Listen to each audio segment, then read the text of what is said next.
Good morning, everyone. Welcome to. Ooh, I'm getting an echo. Hold on. I'm supposed to be here live with Megan, so I'm bringing her on. Okay. Can you see me now, Megan? I can see you now.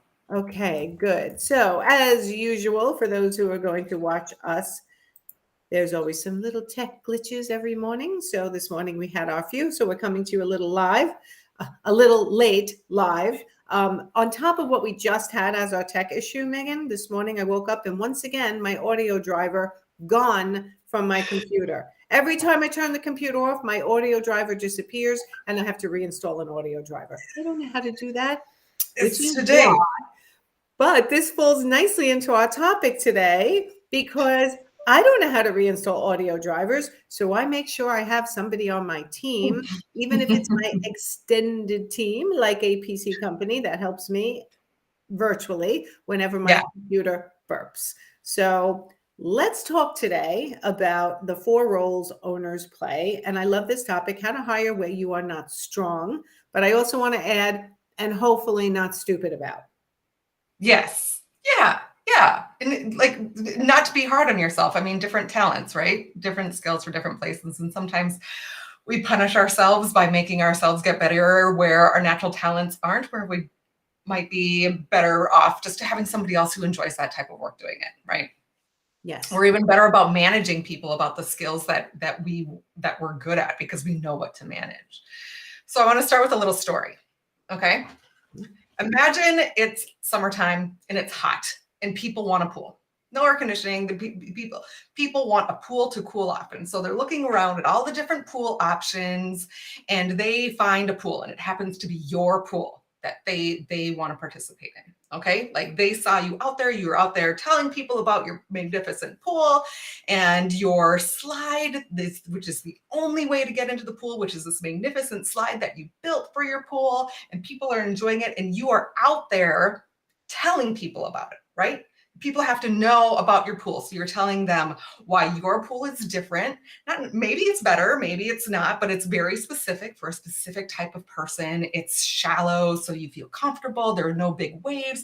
It's gentle and it's calm. And so you want to attract that type of person that wants that type of pool, right? So you are out there marketing. You are telling people about it and you are describing it to people. Now, since the slide is the only way to get into the pool, people have to go up the steps. And so as they're hearing you and they're getting more attracted, like, yes, that is what I want. They are climbing the stairs to the top of the pool going, oh, I can't wait to get in this pool. And so they get to the top and there you are again. You meet them at the top of the stairs, at the top of the slide. And this is where you're doing sales. And people are saying, will you let me in your pool? Will you let me in your pool? And so you measure their height and you ask them questions about, have they been on a slide before? Are they scared of scary rides? Because it's kind of a steep slide, but it's fun for the right person. Right type of person is really going to enjoy this slide. Well, you have two decisions here. You could let in anybody that says, yes, I want it, here's my money. Or you could say, hang on, you're not the right size. This type of experience isn't going to fit if you don't like this type of thing. And people, and you don't let everybody down your slide. Because the last time you did that, you got these little jerks that would go halfway down the slide and then they'd spread out their legs and their arms. They'd be like, ha, ha, ha, ha, I'm blocking everybody else. Or they'd get super scared and they'd want to slow down. So they'd slide against the side and just go super slow. And nobody else could get down the slide.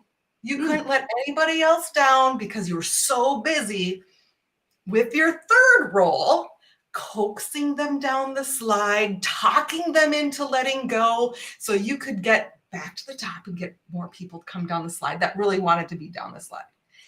And then finally, your final role is down in the pool as people enter the pool, making sure that they are enjoying themselves, that they really get the experience that they came for, and getting their feedback about what was different than what they were expecting, what they were enjoying, so you know what to do with the pool next time around, or even how to market it differently. So those are the 4 roles. You are marketing, you are getting people to know about your pool. You are at the top, making sure that it's the right people coming into the pool. The slide is all of your processes that you go through from day one when they come in the door until the final delivery, when they are taking final delivery. The slide is all of your processes. And then being in the pool is that final wrap up of making sure that what you think your business is providing is what you are providing. Okay. So those are the 4 roles that you have in your business. Now, we'll use designers as an example because that's what we mostly do because we talk to a lot of designers. Yes. And I know there are coaches and other service-based businesses out there. This applies to everybody. So marketing, sales, processes, and this is the biggest gap that I see in design businesses, and then the pool. Sometimes we are so focused on the pool itself that we forget that actually the biggest part, the biggest impact that we have on our clients is while they are in the experience with us and what they can expect. Is there going to be a big loop-de-loop? Is it going to be fast? Is it going to be slow? Like, how many times are you going to ask me for money? Is this going to be a monthly thing? Am I going to run out of money? How much am I going to spend with you total? What's my time frame going to be? Like, we know what it's going to be because we've been with so many clients. We know what their experience is going to be. But if they're a first timer coming down there and they're having a scary experience or they don't know what's coming around the corner, it might be a terrible experience regardless of what the pool is once they get into it. So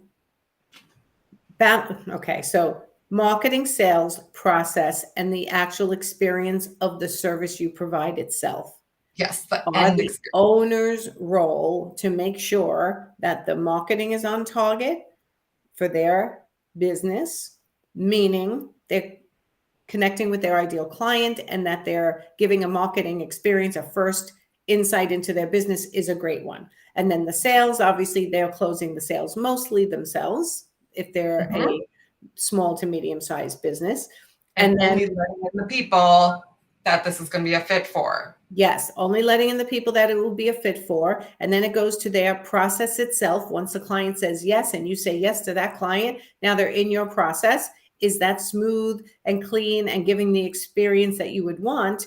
And then the actual experience of the final result of what you're providing to them and the process itself also has to feel.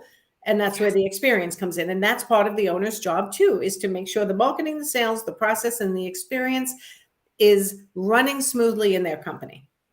Yes, right? And designers might get locked up into the process part, but the client doesn't know about what the process is, right? Like your process might be slicker than snot on a hot rock, as my mother used to say, right? I've never heard that one before. Yeah. But if their experience is different at the top of the slide, then they didn't know about the slide experience. They were only looking at the pool the whole time, but you were fully aware of it. You're looking around going, what's the problem? You got into the pool, didn't you? Like you got to the pool. Well, if it's super scary, they're not going to be going out and telling all of their friends, oh, this was awesome. Right. But if you can explain that to them and have the people who are super enthusiastic about the slide as well as the pool, you've got fans for life, and they're going to come out of the pool and they're going to do your marketing for you. So you want them to be excited about the process they went through with your company, and you want them to be excited about the final result. And you want them to be excited about their first contact with you, their next contact with you, and basically every contact along the way with your company is the goal of the business owner. Yes. So in those 4 roles, if you're ping-ponging, like if you're a one-man shop, you are ping-ponging through all of these roles. But if you can pause and see exactly what you were doing at the time, like, okay, hang on, what I'm working on right now is a process thing. We're on the slide right now. Am I communicating this slide with my clients? Or am I falling behind here? Is this the spot that I need to be hiring because I just want to be designing and there's nobody in the slide with me that's helping them come down the slide, that's like helping them be brave and helping them understand that there's a curve coming up? Is that where I want to hire? Or am I really enjoying that part of working that part with my clients? I just need to see from their perspective what their experience is. Well, I really don't like being the person at the top that's letting people, come through or turning people away. And I want somebody to fill in at the top of the slide for me, or I just want somebody at the bottom of the slide that's really like wrapping their arms around them once they land in the pool and saying, isn't this amazing, right? We want to leave that great taste in their mouth of yeah, this was a great experience. The everything was kosher. Or do we want to have somebody that's actually out there telling everybody about our pool and our slide, so I don't have to do it, so I can still be hanging out down here in the pool with the people? Where do you want to be? Where do you want to be, and what is that role that? Well, sorry to interrupt you. What's interesting is that people often hire with what they do best because they know how to teach that. And then they go, but I liked doing that part. So why did I give that up? Like I know how to teach, like how to do a floor plan, but they still like doing that. So why are they hiring for that, right? Yeah. Hire for the thing you don't like to do, but then they get nervous that, well, how am I going to teach that person how to do it when I don't even know how to do it myself? And I kind of buy into that. I want you to know a little bit about each of the areas you're hiring for so you don't get taken for a complete ride and give someone your money and not really know whether they're doing what they need to be doing. Right. But at the same time, it's not so much the how. I think the how needs to be let go of in the areas that we don't know how. Like, okay, wait, before I hire somebody, before I put my trust out there, I need to go figure out how to be an accountant so I can hire somebody an accountant. No, what you actually need to know is you need to know the outcome of that role, right? True. If The you can understand and strategy for communicate, hiring that person. yes. If The you know the strategy for hiring outcome, that person and having some knowledge of the choices you may have to make right? for that person in that role. And then, yeah, hire because it's not your superpower. You hate doing it. It's locking you up. And it could make you more money if you're taking that role and using it to go back to your 4 responsibilities: marketing, sales, improving process, and improving the client experience at the end. Yeah. Yeah. Yeah. I mean, obviously there are many holes or many roles in those roles that you can Yes. start farming out as you get larger and larger. But if you can see yourself in those 4 spots, come up the stairs, do we let you down the slide, come down the slide, enjoy the pool. Where do you feel your holes are right now? Where do you feel strong, that you're having fun? And what is it that, like, I know what I want the experience to be for, whether it's people who are just hearing about me, people who are raising their hands, but I just don't know the how. That's probably where you want to start working with your coach or start working with other people and saying, what is your how? How can I understand this better? How do I hire for this spot so that I'm not the prescriber of the check boxes, but I am the prescriber of the experience people are having? I love this. And I need people to understand it that as the owner of the company, there's certain things you can't push aside, and then and have other people do. And then there are things you can. But as you get bigger, there's more and more things other people can do for you while you continue to rise up into the role of CEO and owner of your company. And that's when you start to, like, I look at this and I go, what about their numbers, Megan? They're in charge of marketing, sales, process, and experience. But numbers is part of process, right? Making sure. Numbers is actually part of all of it, right? Like, numbers is just a language. That's what they are. They're just another language to describe what's going on. And understanding a language might give you a new language. Sometimes you learn words that don't exist in English in another language, and you're like, oh, I know what that is, but it's going to take me 5 paragraphs to describe it in English, right? Like the essence is there. It's just a different perspective. Yeah, running your business by numbers is a whole different perspective. Yeah. Than running it by a feeling, which is a lot of what creative business owners do. I run it by a feeling. It feels good to do this. It feels good to take that job. It feels good. Okay, but is it going to make you money? Yeah. Is it going to bring you more clients? And that's another conversation, right? Like we can start layering these different languages on top, the feelings and the numbers and all of the stuff. And that's gonna make for a super strong business. Yes. But sometimes I want to come back, like forget the numbers for a minute, forget the numbers, and let's put it into your language, something that's easier to understand for you. And then we can layer on those extra complexities and make sure. Love it. Okay. And we put a link to your website, megandahle.com. Tell them how they get you besides that website and what you offer people.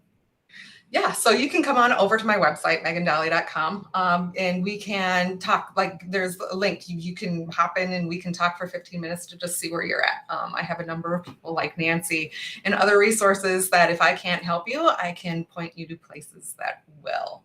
Awesome. So what's your prescription? I don't know until we talk. Exactly. That's what I say. It all starts with that first phone call so I can determine which one of my service models helps you. You're the same way. I have different service models for different needs. So hop on the phone, 15-minute free with Megan, and she'll let you know what she thinks you need. All right. Thank you, everyone. Thanks, Megan. I know you have a meeting now and we ran late today. So, all right, everyone, we'll see you next time. Thanks. See ya. Bye.